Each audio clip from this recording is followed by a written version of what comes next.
ठीक है, तो हम देख लेते हैं आज की कक्षा में किसको, बौद्ध धर्म। तो बौद्ध धर्म के बारे में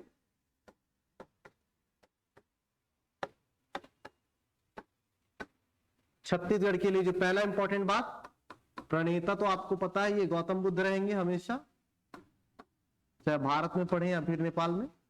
इंपॉर्टेंट बात क्या है, जानकारी इसका आपको मिलेगा, बौद्ध ग्रंथ नाम क्या है इनका, अवदान शतक,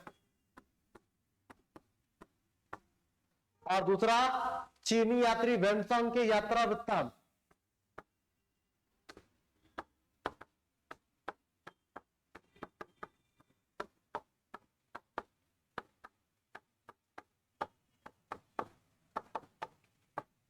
अच्छा, और यहां पर क्या जानकारी मिलेगा कि आनंद प्रभु कुटी विहार का निर्माण हुआ है सिरपुर में, और साथ ही क्या, कौन सा विहार, स्वास्तिक विहार ये बना है। विहार की बात करेंगे तो आनंद प्रभु कुटी विहार और स्वास्तिक विहार,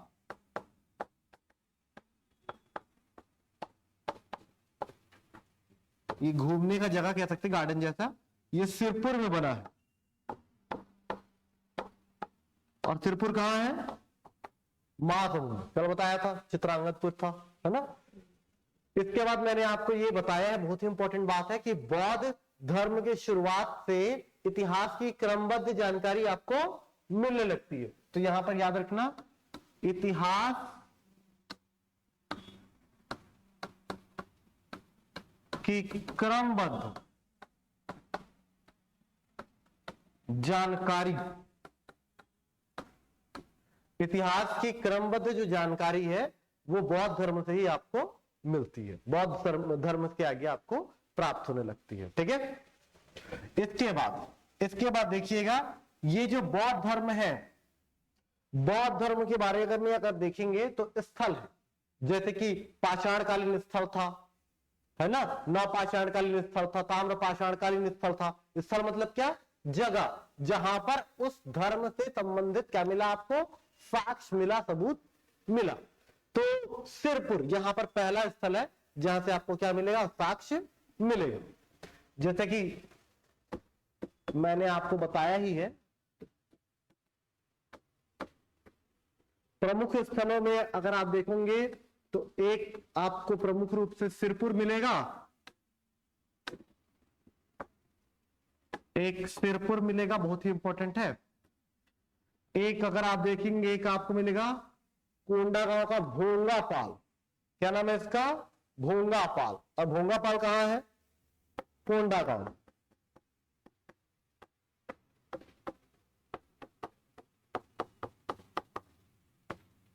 और एक और बहुत ही इंपॉर्टेंट जगह है, यह है डोंगरगढ़। क्या है, डोंगरगढ़। तो तीन जगह से आपको देखने को मिलेगा, क्या देखने को मिलेगा, क्या मिलेगा भाई, डोंगरगढ़ कहां है, राजनांदगांव में।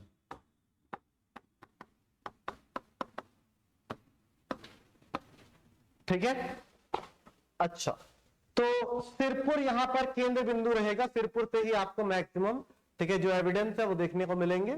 तो एक दो नाम मैंने बताया था, जैसे कि पहला नाम आप समझेंगे, ये क्या रहेगा, आनंद प्रभु कुटी विहार, है ना। एक आपको मैंने आपको बताया है, ये है क्या, स्वास्तिक विहार।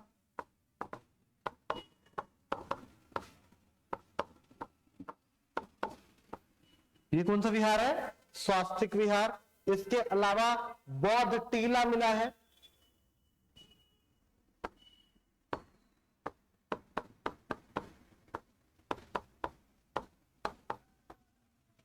ये सब सिरपुर से मिल रहा है। इसके अलावा प्रतिमा मिला है, मूर्तियां, किसकी? पीतल की। पीतल से निर्मित बुद्ध की प्रतिमा।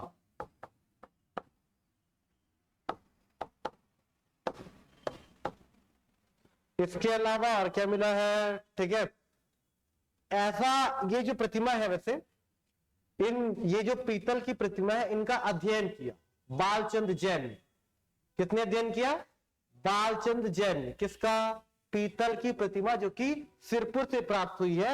और तब उन्होंने बताया कि इनकी जो निर्माण विधि है वो नालंदा शैली पर है। ठीक है, तो इनके बारे में थोड़ा सा याद रख लेना। बालचंद जैन के अनुसार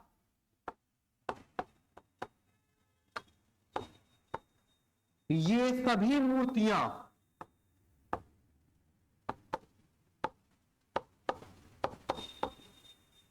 नालंदा शैली में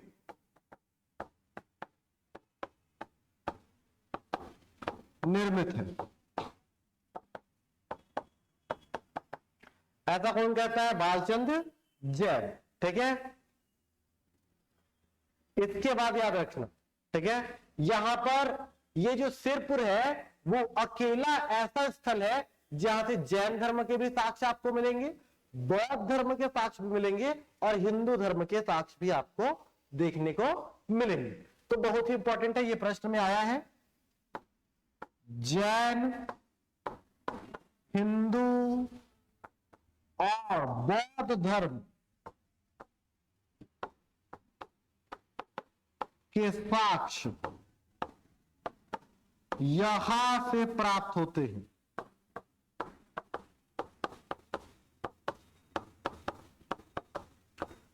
तो हिंदू, जैन और बौद्ध तीनों धर्म से संबंधित एकमात्र छत्तीसगढ़ का स्थल है, क्या नाम है इसका? सिरपुर। ठीक है, और यहां पर प्रतिवर्ष क्या किया जाता है? बौद्ध सम्मेलन का आयोजन भी किया जाता है। ठीक है, याद रखना, आगे चल करके एक यहां पर राजवंश शासन करने के लिए आएगा। ठीक है, सिरपुर का पांडुवंश। कौन सा राजवंश आएगा? सिरपुर का पांडुवंश। और ये जो सिरपुर का पांडुवंश है उसमें एक राजा होगा, ठीक है, महाशिवगुप्त बाला अर्जुन। इसके द्वारा बौद्ध धर्म के विकास के लिए बहुत सारी योजनाएं लाई जाएंगी और ठीक है निर्माण करवाया जाएगा। ठीक है, तो ये बात को याद रखिएगा नोट में। सिरपुर के पांडु शासक महाशिव गुप्त बालार्जुन द्वारा यहां अनेक मंदिरों का निर्माण करवाया गया।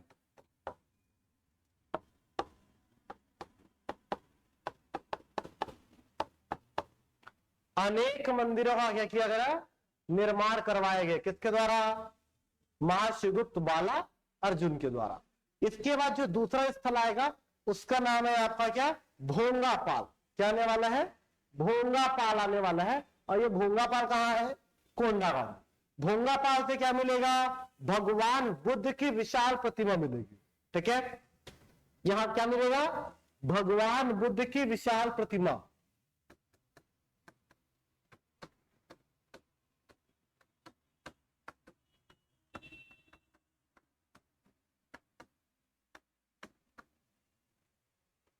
अब याद रखना यहां पर एक, ठीक है, क्या है? चैत्य है। एक क्या है? चैत्य है। क्या होता है? बौद्ध धर्म में दो चीज होता है, एक होता है चैत्य और एक होता है क्या? विहार। तो ये विहार जो है घूमने फिरने वाला है।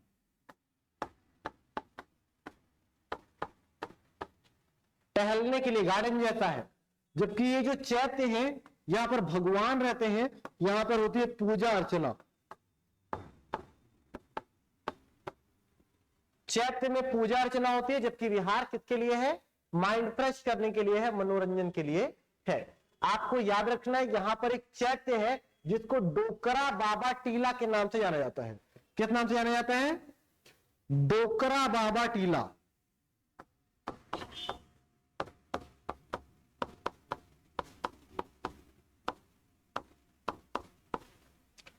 यहां पर स्थित चैत्य को क्या कहा जाता है? डोकरा बाबा टीला कहा जाता है। ठीक है।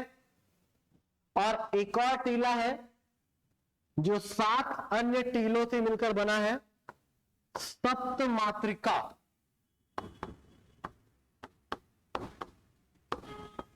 टीला। ये जो टीला है इसको रानी टीला कहते हैं। तो 2 टीले हैं यहां पर, एक तो क्या है? डोकरा बाबा टीला है, और दूसरा क्या है? सप्त मातृका टीला है। और यहां पर है बुद्ध की विशाल प्रतिमा। ये है कोंडागांव का भोंगा पाल। तीसरा जगह है डोंगरगढ़। तीसरी जगह क्या है? डोंगरगढ़ है। डोंगरगढ़ में अभी अभी प्रज्ञागिरी की पहाड़ियों को काट करके, ठीक है, आकृति वहां पर बनाई गई है। ठीक है। और भगवान बुद्ध की जो है, ठीक है, ऊंची प्रतिमा वहां पर निर्मित की गई है। ठीक है। याद रखना डोंगरगढ़ के बारे में पहली बात, प्रज्ञागिरी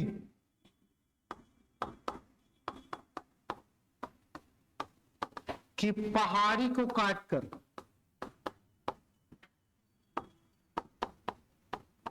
बनाया गया। और दूसरा बुद्ध की विशाल प्रतिमा।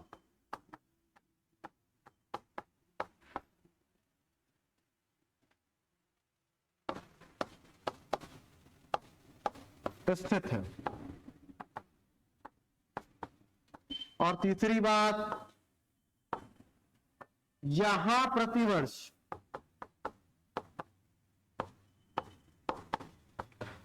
बौद्ध सम्मेलन का आयोजन होता है।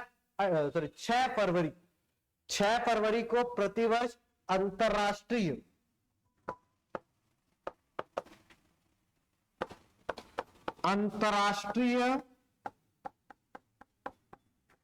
बौद्ध सम्मेलन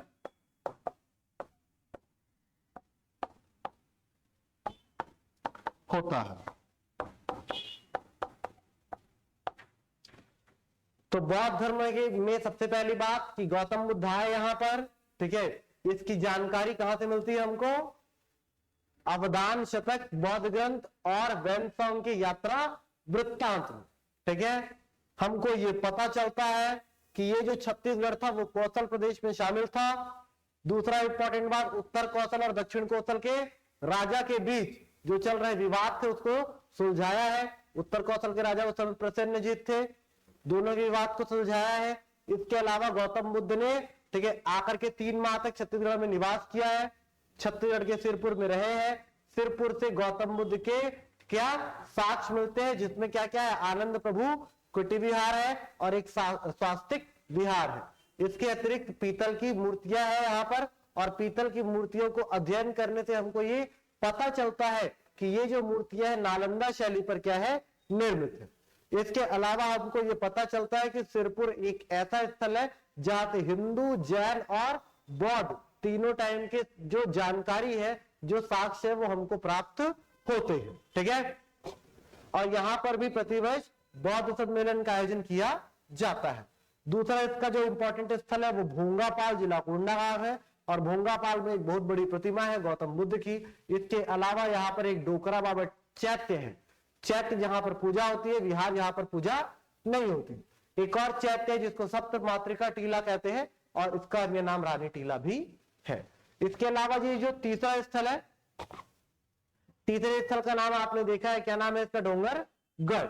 और डोंगरगढ़ जो है राजनांदगांव जिले में है। और राजनांदगांव में प्रज्ञागिरी की पहाड़ी को काट करके यहाँ पर बहुत बड़ी गौतम बुद्ध की प्रतिमा बनाई गई है। और 6 फरवरी को प्रतिवर्ष यहाँ पर अंतरराष्ट्रीय बौद्ध सम्मेलन का आयोजन किया जाता है। ठीक है। कितनी बातें समझ में आ गई? तो अगर आप देखेंगे, ठीक है, प्रमुख स्थलों को, तो 3 नाम आएगा। अन्य स्थल की बात करेंगे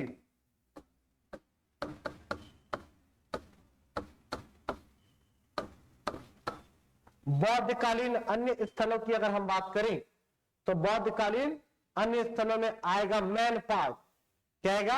मैन पार्ट। मैन पार्ट कहां रहेगा, कहां रहेगा बेटा, सरगुजा में। यहां पर क्या है, बुद्ध की प्रतिमा है। दूसरा अगर हम लोग बात करें मल्हार, मल्हार कहां है बेटा, पुरातात्विक स्थल है मल्हार, बिलासपुर में है। और क्या बात है, यहां से बुद्ध की प्रतिमा मिली है, यहां से भी।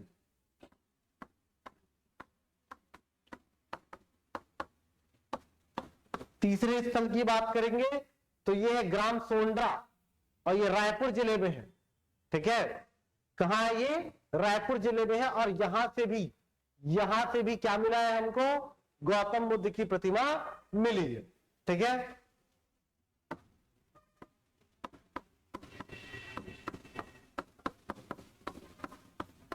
ग्राम सोंड्रा ये है रायपुर में, और बुद्ध प्रतिमा यहां से मिली है।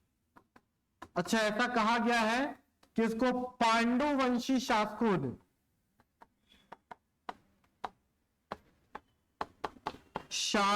ने बनवाया। पांडु वंशीय शासकों ने बनवाया। ठीक है, अच्छा एक और जगह है यहां पर महासमुंद, महासमुंद में तुरिया, और ये महासमुंद में है। याद रखना इसके बारे में, बौद्ध भिक्षु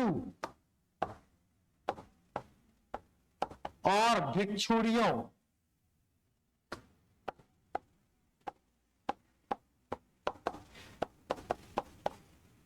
के लिए था।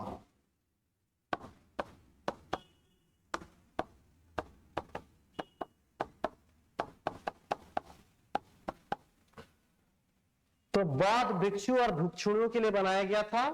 ठीक है, क्या बनाया गया था,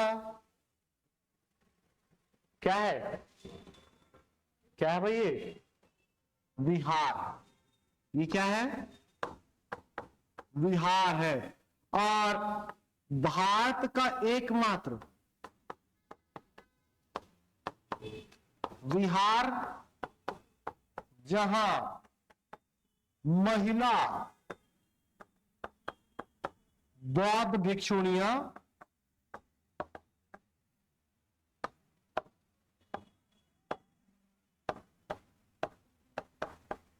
रहती थी। यह भारत का एकमात्र विहार है। कौन सा विहार है, तुरतुरिया विहार। और ये जो तुरतुरिया विहार है, यहां महिलाएं रहती थी। इसको मौर्यों ने बनाया था, अशोक ने बनवाया था, कह सकते हैं अशोक द्वारा। अशोक द्वारा बनवाया गया ये विहार था। ठीक है, और अशोक द्वारा बनवाए गए इस विहार में, ठीक है, महिलाएं क्या करती थी, निवास करती थी, और महिलाएं यहां पर अपना समय व्यतीत करती थी। ये तो हो गया, कौन सा धर्म हो गया भैया हमारा, बौद्ध धर्म। बौद्ध धर्म के बाद आने वाला है हमारा क्या, जैन धर्म। कौन सा धर्म आएगा, जैन धर्म आएगा। अब हमको पता है जैन धर्म के पहले तीर्थंकर हमको पता है, क्या नाम है इनका, ऋषभदेव। 23वें तीर्थंकर हमको पता है पार्श्वनाथ। ठीक है, और हमको 24वां पता है, क्या नाम है इसका, महावीर स्वामी। अभी हमने हाल ही में 16वें तीर्थंकर की खोज करी है, जिसका नाम है शांतिनाथ। क्या नाम है इनका, शांतिनाथ। एक और 5वें तीर्थंकर की भी खोज करी है, इनका नाम है सुमितनाथ। तो ये 4-5 तीर्थंकर है जो कि हमारे छत्तीसगढ़ में आए थे, छत्तीसगढ़ में क्या करे थे, रहे थे। ठीक है, जैन धर्म कब आया, समय,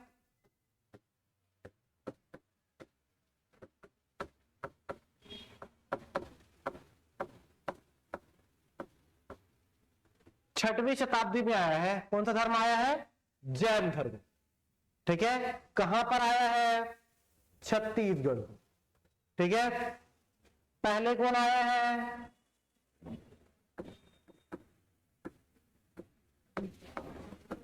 ऋषभदेव।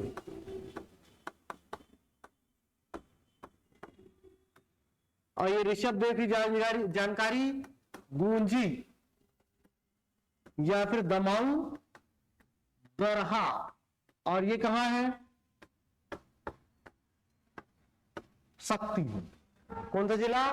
शक्ति। इसके बाद आप देखेंगे सुमितनाथ, ये 5वें है।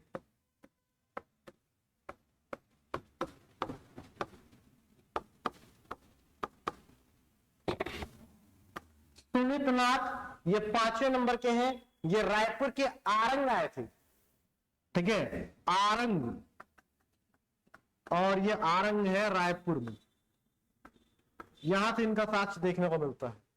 इसके बाद शांतिनाथ आते हैं। कौन आते हैं? शांतिनाथ, ये 16वें हैं।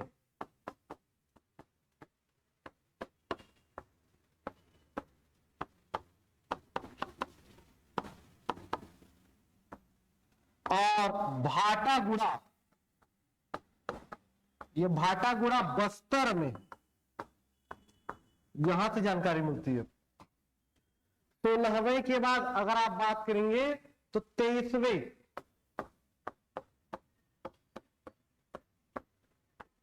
है महावीर, सॉरी 23वें है पार्श्वनाथ।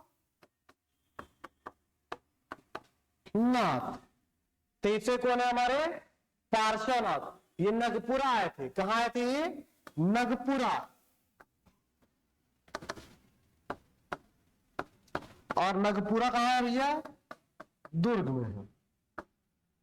और 24वें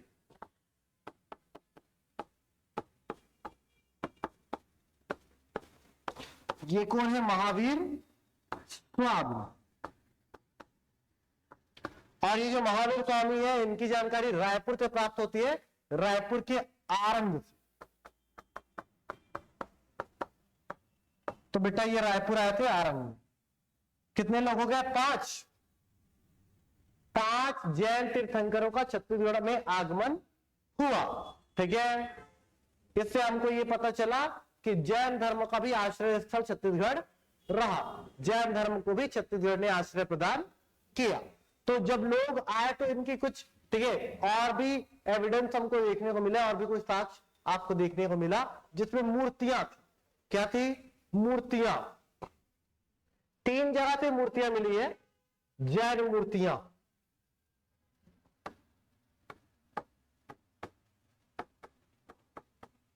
रायपुर 2-3 लोग देखे और आए हैं, तो रायपुर से तो मिलेगा ही मिलेगा। और रायपुर में आरंग आए हैं, तो कहां से मिलेगा? आरंग से मिलेगा। रायगढ़ से भी मिलेगा, रायगढ़ से, रायगढ़ के पुजारी पाली से। और कबीर धाम से भी मिलेगा। कहां से मिलेगा? कबीर धाम। कबीर धाम में आएगा बकेला। तो ये 3 जगह के 3 स्थानों से क्या मिलेगा? मूर्ति मिलेगी। किसकी? जैन धर्म की, ठीक है। इसके बाद इसका मिलेगा स्मारक। क्या मिलेगा? स्मारक। जैन स्मारक।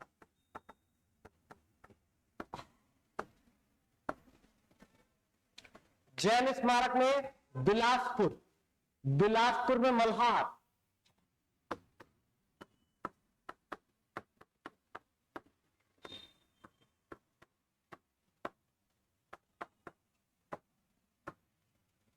मल्हार से मिलेगा जैन स्मारक। महासमुंद जाएंगे तो सिरपुर से मिलेगा।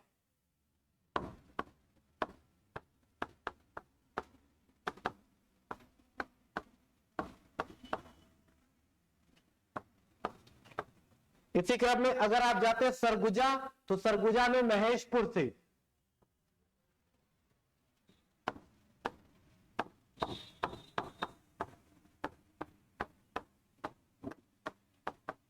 और यहीं पर अगर आप जाते हैं कहां? रायपुर, तो रायपुर तो कॉमन है, आरंग से। रायपुर में कहां से? आरंग से मिलेगा आपको देखने के लिए। क्या मिलेगा? जैन स्मारक। तो ये जैन धर्म के साक्ष्य जहां से आपको देखने को मिलेगा। ठीक है। अब जैसे ही जैन धर्म समाप्त हो गया, जैसे ही क्या समाप्त हो गया, जैन धर्म, आप देखेंगे महाजनपदों का क्या हुआ, उदय हुआ। किसका उदय हुआ, महाजनपदों का उदय।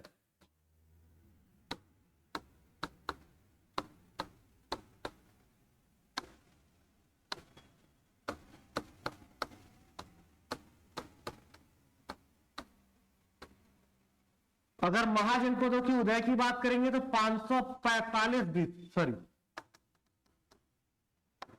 600 बीसी, 600 बीसी में महाजनपदों का उदय हुआ है। और महाजनपदों के उदय की बात करेंगे तो 545 बीसी के आते आते एक महाजनपद रहेगा मगध, जिसने अन्य महाजनपदों पर क्या कर लिया, विजय हासिल कर लिया, उनको किसी न किसी तरीके से पीछे कर दिया और सर्वशक्तिशाली महाजनपद के रूप में सामने आ गया। तो 600 बीसी में 16 महाजनपदों का उदय हुआ। उसमें एक महाजनपद था मगध, और मगध ने अन्य महाजनपदों को हरा करके अपने आप को सर्वशक्तिमान साबित किया, और उसने अपने आप को एक राजवंश के रूप में स्थापित किया और भारत को एकीकरण करके, भारत, संपूर्ण भारत का एकीकरण करके उसमें शासन करना प्रारंभ किया। तो महाजनपदों का उदय हुआ, जिसमें 16 महाजनपद थे, और 16 में 14 जो थे वो भारत में एट प्रेजेंट, और 2 जो है वो है पाकिस्तान में। ठीक है, इनमें से एक महाजनपद था मगध,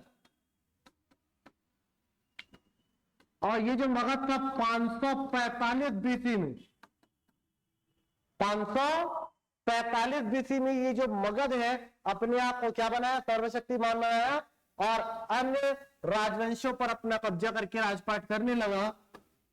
और प्रमुख रूप से राजवंश इसके देखेंगे हम लोग। सबसे पहला जो राजवंश आता है वो आता है हर्यक वंश। हर्यक के बाद आपको देखने को मिलता है शिशु नाग वंश, और इसके बाद आता है नंद वंश, और लास्ट में आता है क्या, मौर्य वंश।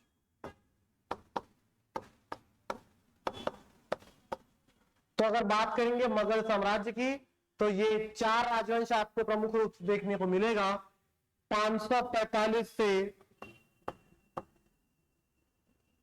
545 बीसी से 412 बीसी, 412 बीसी से 345 बीसी, 345 बीसी से 322 बीसी, और 322 बीसी से 185 बीसी तक आपको देखने को मिलेगा, क्या देखने को मिलेगा, मौर्य वंश। मतलब 545 बीसी में चालू होगा मगध साम्राज्य, और 185 बीसी के आते आते मगध साम्राज्य का समापन हो जाएगा। यहां पर हम अगर देखते हैं तो एक महाजनपद था 16 महाजनपदों में, एक महाजनपद जिसका नाम था चेदी महाजनपद।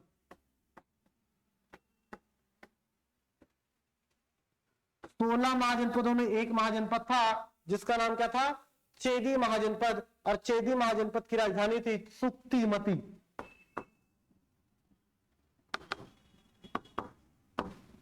इसकी जो राजधानी थी वो थी सुक्तिमती। याद रखना, ये जो छत्तीसगढ़ था इसी चेदी महाजनपद का भाग था।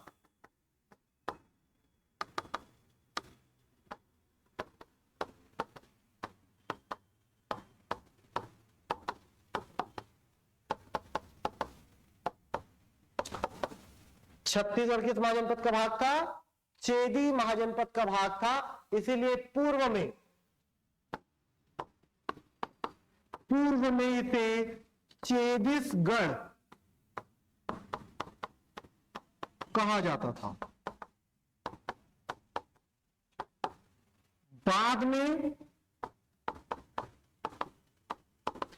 चेदिस से निकल करके ये क्या बन गया, छत्तीसगढ़ बन गया। पहले इसको चेदिसगढ़ कहते थे, फिर ये क्या हो गया, छत्तीसगढ़ बन गया, छत्तीसगढ़ कहने लगे। ऐसा किसने कहा?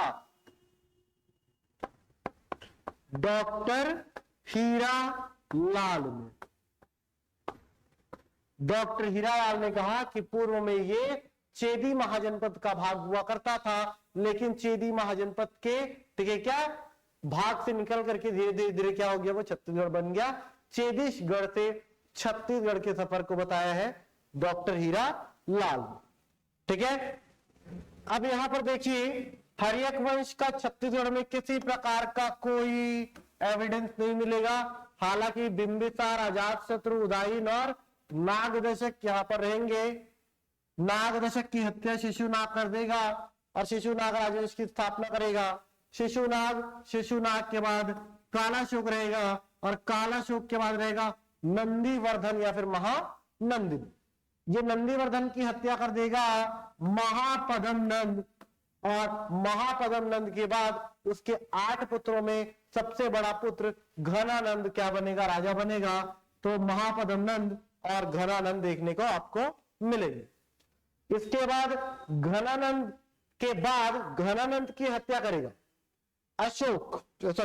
चंद्रगुप्त मौर्य। घनानंद की हत्या करेगा चंद्रगुप्त मौर्य, क्योंकि चाणक्य जो है घनानंद से क्या लेना चाहता था, बदला लेना चाहता था, क्योंकि घनानंद ने चाणक्य की इंसल्ट की थी, उसकी बेइज्जती करी थी। तो चाणक्य की सहायता से चंद्रगुप्त मौर्य ने क्या करा, घनानंद को हराया और घनानंद के स्थान पर मौर्य वंश की क्या करी, स्थापना करी। तो चंद्रगुप्त मौर्य के बाद आया बिंदुसार। ये बिंबिसार है, ये क्या है, बिंदुसार। तो चंद्रगुप्त मौर्य के बाद आया बिंदुसार और बिंदुसार के बाद आया अशोक के बाद आया कुणाल के बाद जनक और जनक के बाद बृहद्रथ। ये जो बृहद्रथ था ये इस वंश का क्या था, आखिरी शासक था। ठीक है, यहां पर आपको देखने को नहीं मिलेगा मौर्य वंश। छत्तीसगढ़ में आपको मौर्य वंश के बारे में जानकारी मिलेगा।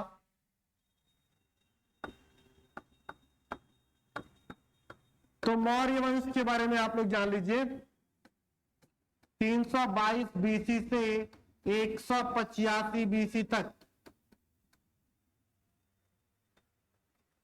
322 से 185 बीसी तक क्या हुआ है, मौर्य वंश चला है।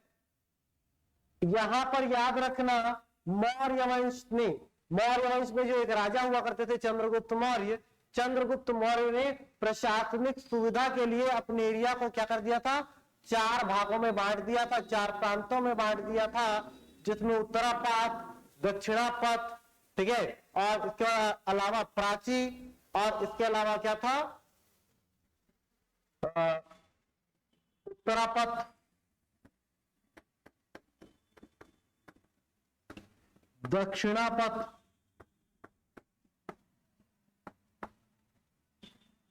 प्राची, एक था अवंती, उत्तरापथ, तक्षशिला, दक्षिणापथ, सुवर्णगिरी, प्राची, पाटलिपुत्र, अवंती, उज्जैन, भैया राजधानी थी। उत्तरापथ की तक्षशिला, दक्षिणापथ की सुवर्णगिरी, प्राची का पाटलिपुत्र और अवंती का उज्जैन। ये 4 प्रांतों में बांट दिया था चंद्रगुप्त मौर्य ने अपने प्रशासन को ठीक से चलाने के लिए। लेकिन आप देखेंगे चंद्रगुप्त मौर्य के टाइम पे, चंद्रगुप्त मौर्य के समय में छत्तीसगढ़ का उत्तरी भाग ही मौर्य साम्राज्य का हिस्सा था। ठीक है, छत्तीसगढ़ का उत्तरी भाग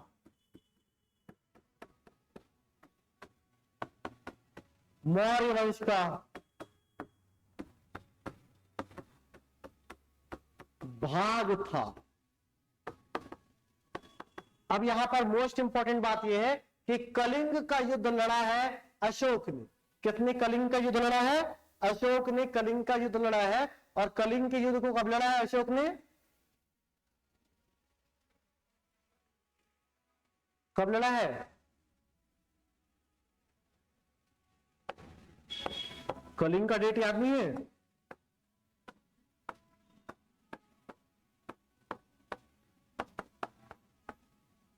260 बीसी में क्या हुआ है? कलिंग का युद्ध हुआ है। 260 बीसी में क्या हुआ है? कलिंग का युद्ध हुआ है। और कलिंग के युद्ध में, कलिंग मतलब क्या? उड़ीसा। कलिंग मतलब क्या? उड़ीसा। तो कलिंग के युद्ध में जीत गया है अशोक। इस युद्ध में अगर आप देखेंगे तो 1 लाख लोग मर गए थे, 50,000 लोग जो है वो क्या हो गए थे? घायल हो गए थे। इस प्रकार से बहुत ज्यादा क्षति हुई थी। और इसको देख करके फिर अशोक ने फिर युद्ध ना करने की घोषणा करी। तो आपको याद रखना है कलिंग युद्ध को। कलिंग युद्ध के बाद संपूर्ण छत्तीसगढ़ मौर्य साम्राज्य के अंतर्गत शामिल हुआ।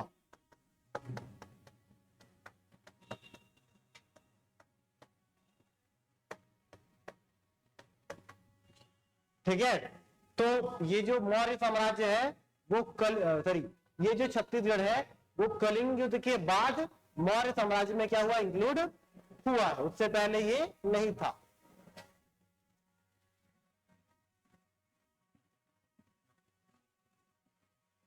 इसके बाद यहां पर अगर बात करेंगे मौर्यकालीन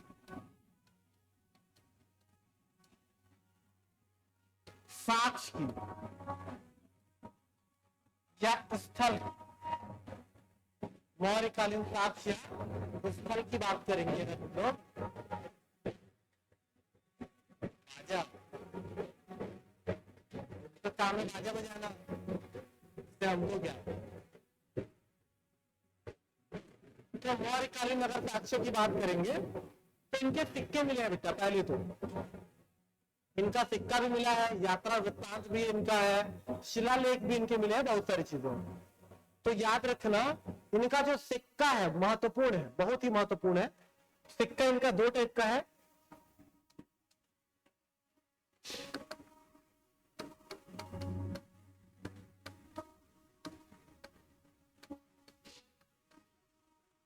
एक तो है चांदी के सिक्के,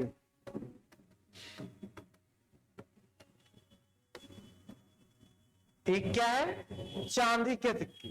तो ये जो चांदी का सिक्का है अकलतरा, तारापुर और सारंगढ़ से मिला है। 3 जगह से। अकलतरा, अकलतरा कहां है बेटा? जांजगीर चांपा। एक है तारापुर, और ये तारापुर रायपुर में।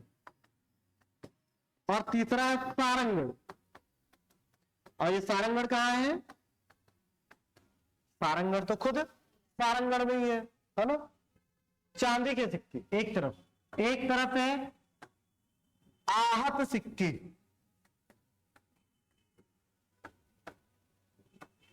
जिसको हथौड़े से मार करके बनाया जाता था, उसको क्या कहते थे हम लोग? आहत सिक्के। तो आहत सिक्कों की जानकारी मिलेगी आपको आरंग, उड़ेला, तारापुर, ये रायपुर में है। अकलतरा जो कि कहा है? जांजगीर में है। और एक है ठठारी जो कि कहां पर है? सक्ती में। ठीक है।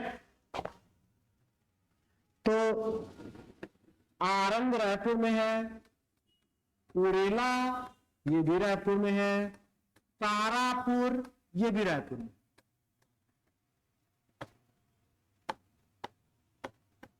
अच्छा, एक तो अकलतरा ये जांजगीर चांपा में है, और एक मिलेगा ठठारी, और ये है सक्ती में। ये इन जगहों से क्या मिला है आपको? आहत सिक्के। आहत सिक्के को खोजा कौन है? तो आहत सिक्के को खोजने वाला है रामेंद्रनाथ मिश्र। ठीक है। खोज करता है कौन? रामेंद्रनाथ मिश्र। ठीक है।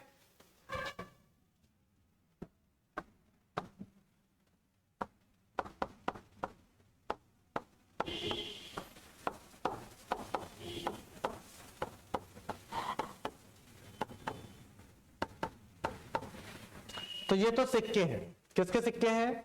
अशोक के। किसके सिक्के हैं भाई? अशोक के। दो टाइप के सिक्के हैं, एक तो पंचमार्क सिक्के हैं, ठीक है, मतलब आहत सिक्के, और एक जो सिक्का है उसका क्या नाम है? इसका चांदी का सिक्का। तो इसका जो चांदी का सिक्का है अकलतरा, तारापुर और सारंगढ़ से, जबकि आहत सिक्के आरंगुड़ेला, तारापुर, जांजगीर चांपा में अकलतरा, ठठारी शक्ति में, और इसकी खोज करता है रामेंद्रनाथ मिश्र। यात्रा वृत्तांत की अगर बात करेंगे तो चीनी यात्री वेनसोंग आया था, ठीक है, कब आया था? तो 639 में। कब आया था? 639 में आया था, ठीक है, उसी से ये सब चीजें हमको मिली थी, ठीक है। यात्रा वृत्तांत की अगर बात करेंगे,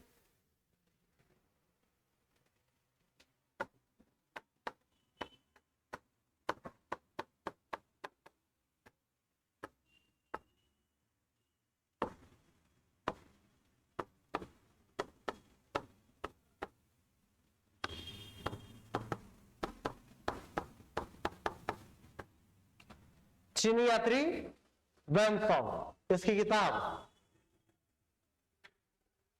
क्या नाम था? इसकी किताब का क्या नाम था बेटा?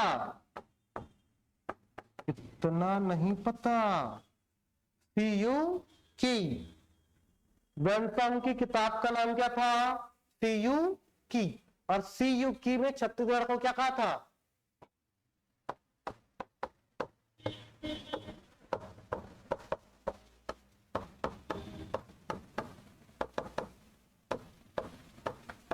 सीयूकी में वेनसोंग ने छत्तीसगढ़ को किस नाम से बताया है? किया सलो, ठीक है, छत्तीसगढ़ का नाम है किया सलो। अब अगर बात करेंगे शिलालेख की,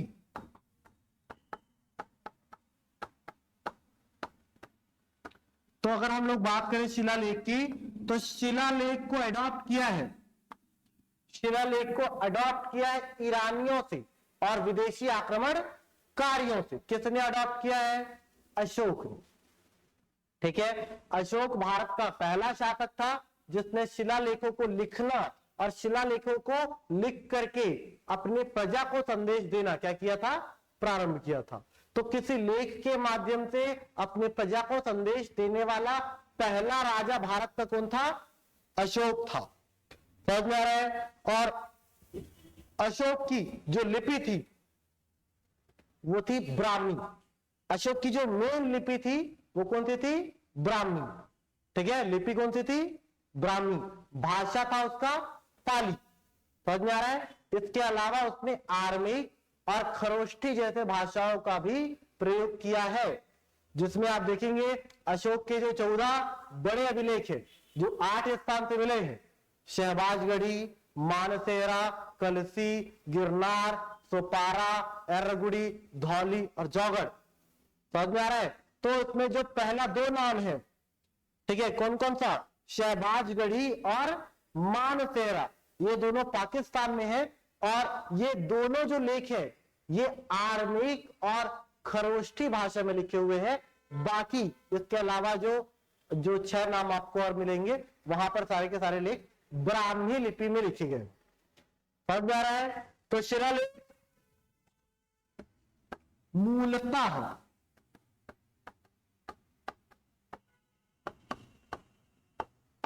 कौन सी लिपि में लिखी जाएंगे बेटा?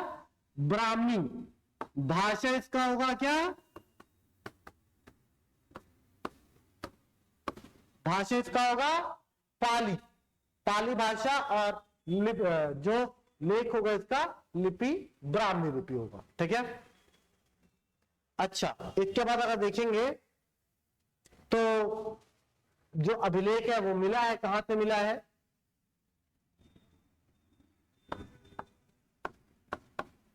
सीता बेंगरा गुफा। और ये कहां है? सरगुजा, ठीक है। 2 अभिलेख मिले हैं। खोजा किसने है? खोजा है कर्नल आउसले ने। कब खोजा है? 1848। कब खोजा है? 1848 में। इसके अलावा एक सूतनका थी। शूर्पणखा नहीं है, ये देवदासी थी। क्या थी? देवदासी। उस समय देवदासियों का अस्तित्व चलता था और देवदासियां जो थी भगवान को क्या होती थी? समर्पित होती थी। देवदासी शूर्पणखा थी, ठीक है। कहां पर थी? तो रामगढ़ गुफा में।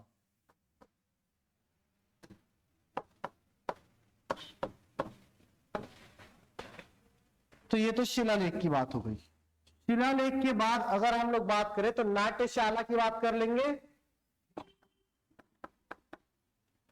और नाट्यशाला के बारे में आपको पता है, क्या पता है भैया? सीता बेंगरा की गुफा ये प्राचीनतम नाट्यशाला है, जहां पर कालिदास भी आए, जहां पर सबसे पहले कौन आया?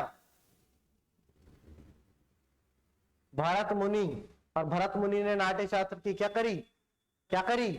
रचना करी। तो नाट्यशाला क्या है? सीता बेंगरा गुफा। और ये सीता बेंगरा गुफा कहां है बेटा? सरगुजा में ही है। सरगुजा में जोगी महाराज की गुफा। इन सारी बातों को आपको फोकस में लेके चलना है। अच्छा, अध्ययन इसका किया है डॉक्टर सल्तनत कटारे ने।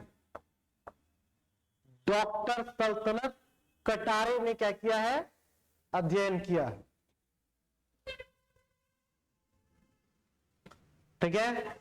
अब मूर्तियों की बात करेंगे। मूर्तियां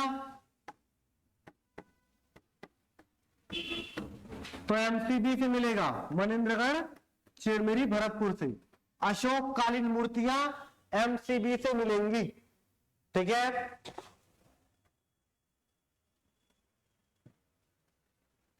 इसके बाद एक मिला है अन्य सामान। अन्य में अशोक का लाठ है।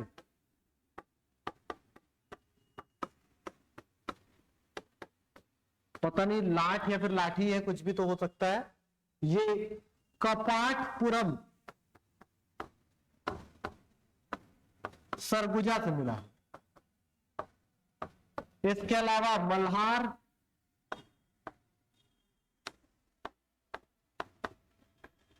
मल्हार भी एक स्थल है जहां से तांबे, शीशे, जैसे क्या तांबे और शीशे,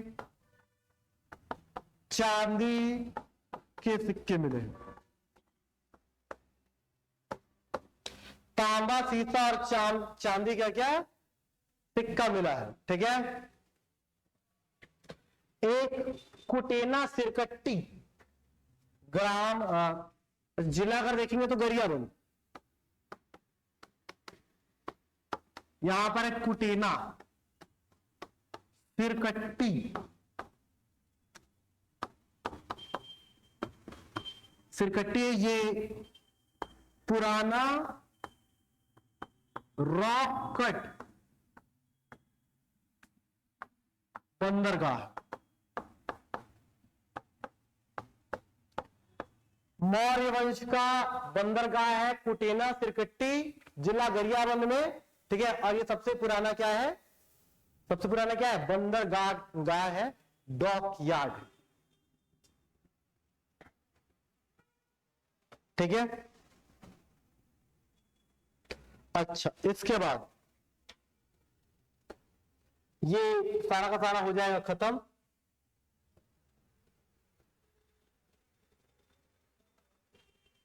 मौर्य वंश खत्म हो जाएगा 185 में। 185 बीसी से 60 बीसी तक एक नया राजवंश आएगा, इसका नाम रहेगा शुंग वंश। ये जो शुंग वंश रहेगा बौद्ध धर्म का विरोधी रहेगा। शुंग वंश क्या रहेगा? बौद्ध धर्म का विरोधी। और बौद्ध धर्म का विरोधी रहने के साथ साथ भागवत धर्म का प्रणेता रहेगा। वैदिक धर्म का क्या रहेगा? प्रतिपादक रहेगा। ब्राह्मण धर्म को पुनर्जीवन देगा, जबकि बौद्ध धर्म का क्या रहेगा? विरोधी रहेगा। यहां पर एक राजा आएगा पुष्यमित्र शुंग, और पुष्यमित्र शुंग के द्वारा, अशोक के द्वारा बनवाए गए 84,000 बौद्ध मठों को, बौद्ध स्तूपों को तुड़वा दिया जाएगा। समझ में आ रहा है? ये कौन है? शुंग वंश है। कब आएगा? 185 बीसी में। 185 बीसी में क्या खत्म हुआ है? मौर्य वंश। और मौर्य वंश के खत्म हो जाने के बाद आएगा शुंग वंश, और शुंग वंश के संस्थापक रहेंगे पुष्यमित्र शुंग। ठीक है। मौर्य के समाप्त हो जाने के बाद ईसा पूर्व दूसरी शताब्दी के आसपास शुंगों का आगमन हुआ छत्तीसगढ़ में। और ठीक है, क्या शुंगों के बारे में देखने से ये पता चला, क्या पता चला? कि ये बौद्ध धर्म के विरोधी थे, भागवत धर्म के प्रणेता थे। बौद्ध धर्म के 84,000 स्तूपों को नष्ट करवाया, जबकि यज्ञ करने की परंपरा को क्या करा? जीवित किया। ठीक है। इसके अलावा क्या किया? भगवान भागवत के धर्म को मानने के लिए क्या किया? प्रारंभ किया। भागवत धर्म के सबसे बड़े भगवान कौन है? भगवान विष्णु। ठीक है। तो भगवान विष्णु को मानना क्या किया? प्रारंभ किया। किसने? शुंग वंश ने। ठीक है। तो शुंग वंश में ज्यादा चीजें आपको देखने को नहीं मिलेगी। जैसे कि आप अगर देखेंगे भारत में तो पुष्यमित्र शुंग सबसे पहले आएगा। पुष्यमित्र शुंग के बाद अग्निमित्र शुंग आएगा। अग्निमित्र शुंग के बाद एक भागभद्र नाम का व्यक्ति आएगा। भागभद्र के बाद आएगा देवभूति, और देवभूति के बाद रहेगा वसुमित्र। कौन रहेगा? वसुमित्र। तो ये लोग रहेंगे, लेकिन छत्तीसगढ़ में ये लोग नहीं आएंगे। तो शुंग वंश का सिक्का मिलेगा। क्या मिलेगा? शुंग वंश का सिक्का मिलेगा मल्हार।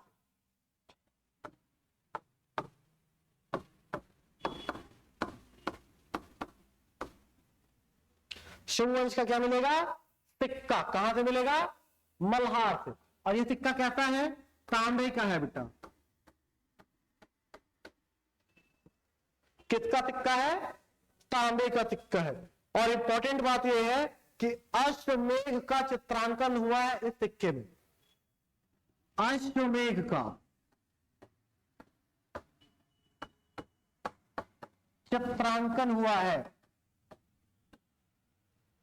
इसके बाद याद रखना, ठीक है, दूसरा प्रतिमा मिला है। क्या मिला है? प्रतिमा। मल्हार से ही मिला है।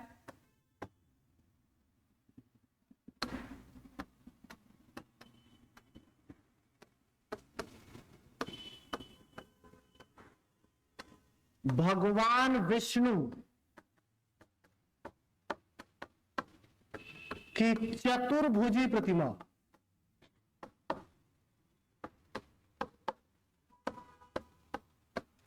भगवान विष्णु की चतुर्भुजी प्रतिमा, ठीक है, मिली है, जिसमें शुंग वंशी लेख